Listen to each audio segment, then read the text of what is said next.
Making this okra soup wasn't bad idea. This was very delicious and above all very healthy.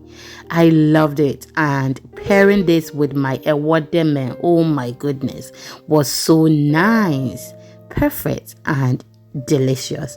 So I'm going to share the recipe with you. Hello, nice to meet you. My name is Lina and welcome to my kitchen. We do easy, healthy cooking recipes here, and if you're interested, please do not hesitate to subscribe or follow for more videos. I have with me here my okro. It has been on fire for just a minute. So what I'm going to do is that I'm going to pour this in my fegba, asanka, ayuwa, anywhere, however you will call it, and then pound it. This will elevate the sliminess. I don't want it too slimy, okay, or very slimy, yes.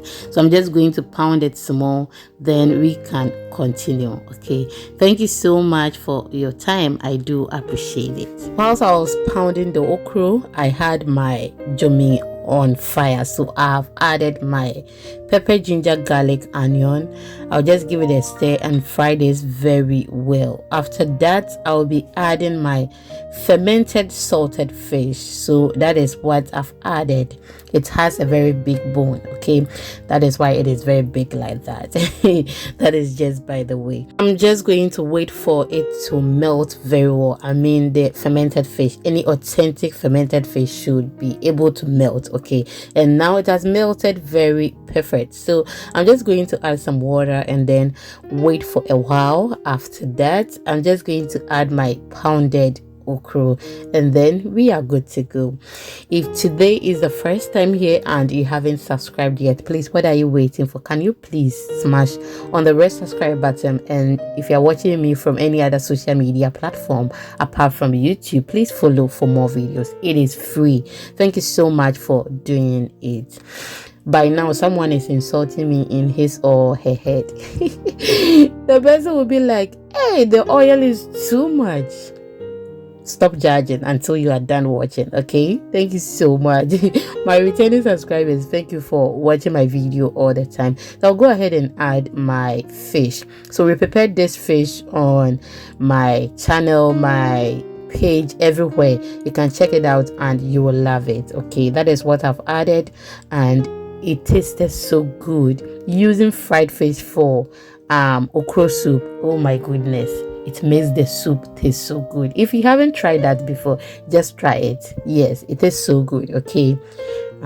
So I'll go ahead and then add my moringa and then my jute leaves. This was so nice. This was so delicious, and the flavor in my kitchen, oh my goodness, I mean the aroma was so good. I will give it a stir and then wait for a while before I add the next ingredient. Are you with me? If you are still here, thank you so much, and please, if you haven't done the needful, can you do so for me? Thank you so much. Like this video and please share to others for us to get more people to join us, okay? Thank you. So now I'm going to add some salt. After I tasted it, I realized that the salt wasn't enough, so that is what I'm going to add, okay? I'll just go ahead and add that. If you want to add seasoning, anything, you can go ahead and add it to it to add more taste to your soup, okay? So I have added that. I will give it a stir, wait for a while, then I add the next ingredient. This was easy to make. We did not waste time at all. Yes. So the next thing that I'm going to add is my mushrooms. I can't prepare my okra soup without mushrooms and jute leaves. So I've added mushrooms and this was so nice. So this type of mushrooms, today was the first time I tried, and trust me, it was nice. Tasted so good. So I have added that, and just look at our fish. It is still strong. It didn't do anything, okay? Thank you so much for watching, and see you in the next one. I love you. Remember to love yourself first. Bye.